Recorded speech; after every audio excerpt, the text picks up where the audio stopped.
साधारणतः रात्री 2:30 वाजता एक शाहरुख पिंजारी नावाचा एक रिक्षा चालकाचा फोन शिरपूर पोलीस स्टेशनला आला आणि 112 डायलला एक फोन आला की बँक ऑफ बडोदा येथील ATM समोर एक पिकअप व्हॅन आणि 2 इसम संशयितरित्या तिथे फिरत आहे। त्या अनुषंगाने सिनियर PI परदेशी व त्यांच्या टीमने तात्काळ तिथे धाव घेतली असता सदर पिकअप व्हॅन आणि 2 इसम हे तात्काळ तिथे पळायला लागले। पोलीस स्टेशनने लगेच नाकाबंदी करून शिरपूर तालुका पोलीस स्टेशन आणि थाळनेर इथे नाकाबंदी लावली। सदरची व्हॅन मध्य प्रदेश दिशेने पळू लागली, पण त्यांना कळलं की पुढे नाकाबंदी आहे, म्हणून त्यांनी हाडाखेड नाकाच्या इथे पुन्हा टर्न मारून ते चोपडा फाट्याकडे जायला लागले। चोपडा फाट्याकडे देखील पोलिसांनी अतिशय जिद्दीने त्याचा पाठलाग केला।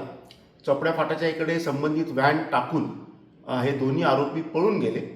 त्याच्यानंतर काही तांत्रिक पद्धतीने तपास करून आणि फास्टॅगवरनं रिव्हर्स आपण त्यांचा तपास करून 2 आरोपी हेमंत सुखलाल माळी राहणार धुळे आणि विजय देवा जाधव राहणार जिल्हा जळगाव या दोघांना आपण ताब्यात घेतले आहे। त्यांच्याकडनं पिकअप व्हॅन देखील आपण जप्त केलेली आहे व इतर जेवढं साहित्य होतं ते देखील जप्त केलेलं आहे। सदर आरोपींनी अंमळनेर येथील देखील सेम मोडसने ATM थेफ्ट केलेले आहे आणि धुळे शहर पोलीस स्टेशनवर देखील त्यांच्यावर सेम ATM थेफ्टचा गुन्हा दाखल आहे।